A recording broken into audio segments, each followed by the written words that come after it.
अब दास्ता कल, आज और कल मैं मनोज इलेक्ट्रिकल गुलमोहर कॉलोनी भोपाल। लॉकडाउन से हमें बहुत कुछ सीखने को मिला कि लोगों के साथ में मतलब मिलने जुलने का जो टाइम है और घर वालों के साथ बैठने का टाइम जो मिला हमको, वो हमारे लिए काफ़ी उपयोगी रहा। 2 महीने 3 महीने के अंदर जो लॉकडाउन हुआ है उसमें अपने लोगों से मिलने का और सब कुछ जानने का मौका मिला। घर वालों को भी जो समस्या रहती है उनकी कि हमको हम टाइम नहीं दे पाते घर वालों के लिए, तो बच्चे परिवार के लिए उनको भी अच्छा लगा, हमको भी अच्छा लगा। अब जो गवर्नमेंट ने जो 9 बजे का टाइम दिया है, हम उसी पे ही शॉप आगे भी यदि वो फुल टाइम में भी खोलने को कहेगी कि 9:30 10 बजे तक रात को भी खोलें, तो वो हम कभी नहीं खोलेंगे। हम 8:30 9 बजे की दुकान बंद करेंगे, जिससे कि हम परिवार के साथ भी बैठ सकें और बातचीत कर सकें, क्योंकि ये बहुत ज़रूरी होता है कि घर बच्चे और परिवार के लिए टाइम देने के लिए, तो उनके साथ भी टाइम होना बहुत ज़रूरी है। क्योंकि वो भी एक चाहते हैं कि मतलब हमारा हस्बैंड आए और घर में बच्चे परिवार के साथ बैठे और बातचीत करें, सुख दुख की जो भी बातें। क्योंकि पहले ये था कि टाइम ही नहीं रहता था हमारे पास में। पहले हमारे पास जो समय रहता था एक दिन में हम क्या क्या करेंगे, घर वालों से भी बैठने का टाइम नहीं, फ्रेंड सर्किल में भी टाइम नहीं। अब हमने इसमें ये सीखने को मिला कि हमारा पास जो है घर परिवार और मतलब सामाजिक दायरे को भी मेंटेन करना है, और बिजनेस हमारे लिए इतना वो नहीं, जितना परिवार के लिए तो ज़रूरी है उतना ज़रूरी है इकोनॉमी कि जितने हमारे खर्च चल सकें। इसमें हर चीज़ में आपको ये नहीं कि आप बिजनेस को बहुत आगे रखें हो, मतलब उसमें घर परिवार और रिश्तेदारी और सामाजिक दायरा भी देखना ज़रूरी है। इसमें पहले हम ये कहते थे हमारे पास टाइम नहीं है, जैसे कभी कोई आया तो इसमें बोला कि हमारे पास टाइम नहीं है, भैया कल आएंगे परसों आएंगे, अरे हम फलाने जगह बिजी हो गए, व्यस्त हो गए। पहले ये समय रहता था, लेकिन अब ये है कि इस चीज़ से हमको सीखने मिला है कि लोगों से मिलना जुलना भी बहुत ज़रूरी है और सामाजिक दायरा भी बढ़ाना बहुत ज़रूरी है। तो ये महामारी आपको बहुत कुछ सिखा के गई। बहुत सिखा के गई है हमें, और इतना अच्छा सिखा के गई है। इसमें तो मैं तो यहाँ बैठे बैठे मैंने टोटल सोशल सामाजिक वर्क ही किया लोगों में। आज 6 साल से मैं गुलमोहर में पानी और बिजली की पानी का और सीवेज के टैंकर भिजवा रहा हूँ। 6 साल से बराबर लोगों के फ्री ऑफ सेवा में फ़ोन करके नगर निगम द्वारा मैं बराबर उनके लिए समय पे करते हैं। हमारी लाइन कॉलोनी में बहुत पानी की और सीवेज की समस्या है, लोगों को घर घर में पहुँचाने का काम कर रहे हैं हम लोग। और एक फ़ोन आता है लोगों का तो फिगर हम उसके जाते हैं और लोगों की समस्या हल करते हैं। और सोशल नेटवर्किंग में भी हम काफ़ी जुड़े हुए हैं लोगों से, पॉलिटिकल माध्यम से भी लोगों के काम करवाते हैं।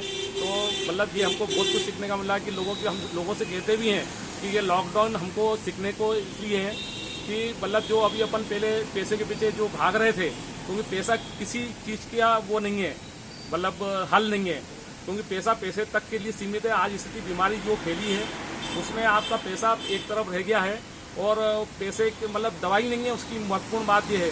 तो पैसा किस काम का है? यदि सोशल वर्क में लोगों से अच्छा बर्ताव करके अच्छा संबंध बना के चलोगे तो वो थोड़ा सा आगे काम देगा, न कि पैसा काम देगा। क्योंकि आज अच्छे बड़े बड़े जो विदेशी देश हैं आज वो भी परेशान हो रहे हैं, क्योंकि उनके पास पैसा है लेकिन दवाई नहीं है। तो यही चीज़ यहाँ है कि लोगों को समझाने का कि भैया आप परिवार को देखो, परिवार को समझो और पैसे के पीछे मत दौड़ो। और आज भी मेरा यही एक कहना रहता है लोगों को कि बच्चों को अच्छी तालीम, अच्छी शिक्षा दो, पैसा मत वो करो। मैं सबसे पुराना बैठा हूँ, लोग आते हैं मेरे पास में प्लॉट और फ्लैट के लिए बोलते हैं कि मुझे प्लॉट दिलाओ, फ्लैट दिलाओ, लेकिन बच्चों की तरफ कोई ध्यान नहीं दे रहा है। तो बच्चों की तरफ ध्यान नहीं देके बच्चे फिर उस चीज़ को बिगड़ते हैं। एजुकेशन अच्छी रहेगी तो बच्चा अपने आप ही खुद वो कमा लेगा, उसको बना लेगा। और आज लोग परेशान होते हैं, बच्चे उसी पे नज़र डालते हैं कि हमारे पिताजी ने ये संपत्ति बनाई है, ये बनाई है, वो बच्चा बिगड़ जा रहा है। बस वो संपत्ति पे नज़र रख रहा है कि मेरे पिताजी की ये संपत्ति इतने लाख की है, इतनी समय ये है, और वो एजुकेशन पे बिल्कुल भी वो ध्यान नहीं दे रहा, क्योंकि उसको मालूम है हमारे पिताजी ने इतना वो पैसा बना के रखा हुआ है। ये मतलब बिगड़ने वाली बात है। तो आदमी जो ज़िंदगी भर पैसा कमाता है उसको अपना एंजॉय भी करे, उस पैसे को उपयोग करे उस चीज़ को, जिससे कि आगे मतलब वो बच्चों को खुद कमाने दे। 1 रुपया कैसे कमाया जाता है, आपने जो कमाया है उसने आपने कमा के रख दिया, और उसके बाद में वो उस पैसा बच्चे ने तो कमाया नहीं है, उस चीज़ को वो उपयोग कैसे कर रहा है, वो बच्चा कैसे कर रहा है उपयोग, क्योंकि उसने कमाया नहीं है मेहनत से पैसा आपने कमाया है। फिर आपको दर्द होगा कि बच्चा गलत संगतों में जा रहा है।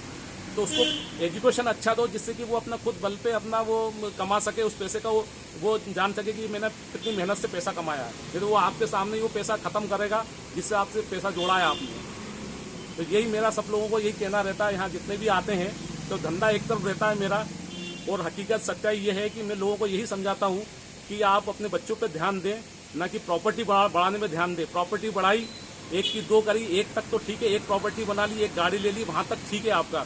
ज़्यादा प्रॉपर्टी विवाद की जड़ है। बच्चे आगे जो बड़े हो रहे हैं, इनकी ख्वाहिशें इतनी ज़्यादा हो गई हैं कि वो बच्चे आजकल के संभल नहीं रहे, माँ बाप की नहीं सुन रहे हैं, जिसमें बाद में आगे जो आप देखें फैमिली काउंसलिंग बन रहे हैं लोगों, पहले कहाँ था ये सब? पहले कुछ भी नहीं था, क्योंकि उनको संस्कार अच्छे नहीं है। माँ बाप के पास बैठने का टाइम नहीं है बच्चों के लिए कि वो बच्चे माँ बाप से मतलब बात कर सकें, या बच्चे कर सकें या माँ बाप कर सकें। सब अपने नेटवर्क के साइट में लगे हुए हैं, तो बच्चा कहाँ जाएगा? बच्चा कहाँ जाएगा? बाहर उसका दिमाग अविकसित रहेगा, मोबाइल पकड़े बैठा है, वो क्या देख रहा है आपको क्या मालूम? आपने ये सोचा कि भैया चलो उसको दे दिया छुट्टी, वो अपन से बहस नहीं कर रहा, लेकिन वो साइट खोल के क्या कर रहा है वो। तो ये एक बहुत बड़ी बात है कि बच्चों पे ध्यान है, बच्चों पे ध्यान देना बहुत जरूरी है। ये बातें बच्चों पे ध्यान देना बहुत जरूरी है, क्योंकि बच्चे ही देश का भविष्य है। बाद में फिर अपने को ये होता है कि देखो बच्चा क्यों ऐसा काम कर रहा है।